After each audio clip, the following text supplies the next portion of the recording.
everybody, and welcome to another episode of the Fun on the Dash podcast. I'm Brother Chad Clifton back with you today in a mobile studio. That's right, I am driving down the road, so y'all please forgive me. You may hear GPS and stuff notifications every little bit, but I do apologize. Brother Mark and I have both been sick, not able to get back in studio together.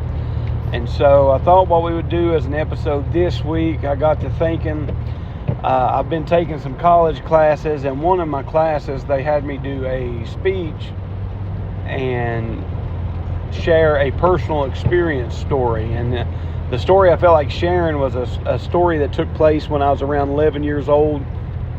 And we went to a state park out of state, and planning on having a good time, just spending time together as family, and it almost cost me my life. And so I'm sharing that story here in this speech. It's just about a 5-minute clip that I'll share with you here. It's the presentation I had to turn in for my college class. But now, I don't want you to really critique the speech or anything like that, because I'm not a great speaker, as you all know. I'm not real good all the time at sharing my thoughts. But one thing I want you to take away from it is, things in life happen when we least expect it. We can go on about having a good day, planning on spending time together, having fun. In this case, I was wearing a life jacket. I was doing everything I could, I guess, to be safe. But there was just some things that we did not see that almost took me out of this world. Things that we just didn't plan on, things that was unexpected.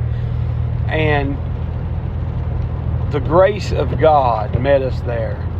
And I just want to encourage you, if you're listening to this, that no matter where you're at, I wasn't around my church family. I was with my mom, dad, and my brothers, of course, and they were saved and everything, but I wasn't around church family. I didn't have time to call my pastor.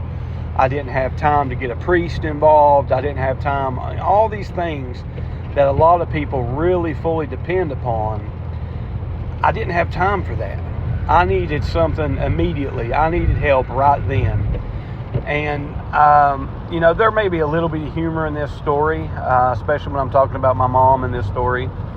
My mom's a precious lady, and she was doing her very best to help me under the circumstances in this story. And as I'll tell you in this, my mom is a special person, but when she gets in a bind and extremely nervous, my mom will either laugh uncontrollably to where she can't hardly do anything, or she'll cry. And that's just the way her nerves hit her. And on this date, she would laugh. And looking back on it now, it's pretty funny.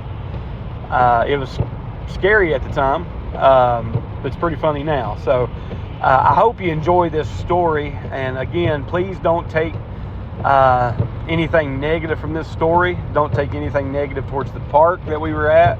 Don't take anything negative towards my parents or anything like that. But just think of the mercies of God and how good God is to come to us whenever we need Him, wherever we're at. And He's always looking out for us. And I hope you enjoy this story. And I would like to tell you about a trip to remember. Family has always been important to me. I love spending time with my family, especially outdoors. As a child, my dad always worked long hours. He was also part of a gospel singing group and a preacher, so whenever he wasn't working or we wasn't in church, we were always going on a trip somewhere together. We always loved fishing, swimming, boating, camping, things of that sort, anything outdoors really. However, one trip really stands out above the rest. One Saturday, my dad decided to take us to Genuine State Park in Kentucky. We had never been there before, but we found out they had a lake where you could rent pontoon boats. My family always loved pontoon boats and thought that this would be a great way to spend the day. We left early in the morning and started the couple-hour ride to the park. It was so exciting. I could hardly wait. The anticipation kept building, and we could not wait to get there. The day was so beautiful. It was a perfect day to be on the water. The water was calm and smooth despite a slight breeze. As we checked in at the marina and got our life jackets and a few picnic supplies, they took us to our boat for the day. As they fired up the boat, the smell of the gas, the sound of the motor, the spray of the water, it was all so refreshing. This trip was bound to be a favorite. If nothing else, it would be one to remember. And boy, that was really going to be true. After a few hours on the water, my brother and I decided that we wanted to go swimming. The heat had really started to warm up and the water would feel so relaxing. We had never been to this park before and didn't know what to expect, so we really hadn't planned and brought swimming attire. We were dressed in our heavy blue jeans and our t-shirts, along with a small orange life jacket that wrapped around your neck. Dad pulled over out of the main traffic stream of the lake and we prepared to jump in. Now, I have always been one that gets a bit anxious when jumping in water, especially if it's a place where I cannot see clearly what I'm jumping into or even see the bottom. So a lake having dark water and not being able to see beneath the surface was not my ideal place. Due to my fear of the unknown, I always grab a side to whatever I'm jumping from, whether that be a boat or the side of a pool. And little did I know that on this day, this small action literally saved my life. I took a deep breath and I took my leap of faith. Well, let's be honest. Since I was grabbing onto the side of the boat once I jumped, it really was little faith, but faith nonetheless. As soon as my toes entered the water, I knew I was in trouble. Immediately upon entering the water, instead of going straight down, my feet went backwards under the boat. What we did not know was there was an unseen undercurrent that flowed through this area of the lake. As I entered the water, I jumped right into and was now being pulled back up under the boat towards the motor area. The force of the current was pulling so strong.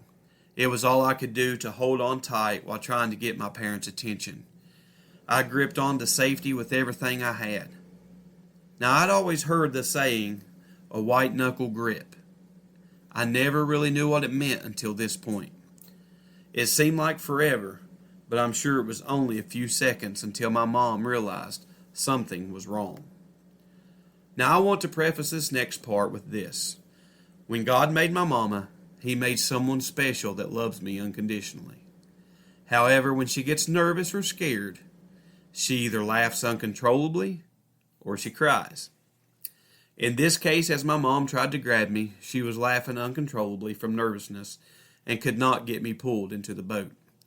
Since she was laughing, my dad stayed in the captain's chair and thought we were just all up front playing.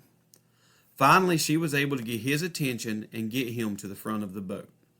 It took my mom, my dad, and my brother to pull me back into the boat. That's how strong this current was. I've never told anyone this, but by this point, I was on the verge of letting go. I was so exhausted, I really did not think that I could hold on any longer. However, in the nick of time, I was rescued. I've never been so happy to lie upon the wet carpet of a pontoon deck in all my life. I could have kissed it had I not been so tired. I was thanking God with all my heart as I was literally seconds away from seeing Him. I would most likely never have seen my family again if I had not been able to hold on. As I lay upon the boat, I looked over at my aching arms, and they were swollen from pulling so hard. My hands were shriveled and painful. My fingernails had been trying to dig into the wood floor of the boat. I was so thankful and grateful that my family had been able to pull me in. Had even one of them not been there that day, I would not be here today. It took them all to get me in. I stated earlier this was sure going to be a trip that I wouldn't forget. This is true. I was probably 11 years old when this happened. I am now 43 years old, and it still affects me every time I go to get into a pool of water. I've not been back to Jenny Wiley State Park. However, every time I pass a sign for the park, I'm always reminded of this story, and fear still grips me. While we were able to salvage the trip and have a good time, it will always be a trip that I will forever remember. Thank you. I sure hope you enjoyed listening to that little bit of testimony. The title of that speech was A Trip to Remember, and that will definitely be a trip that I will remember. I'm sure all of us can think back and remember things that God has done for us throughout time, and when times get tough, it helps us to remember it. I remember the scripture in the Bible, I can't remember, I believe it was Paul maybe, it says, I think myself happy.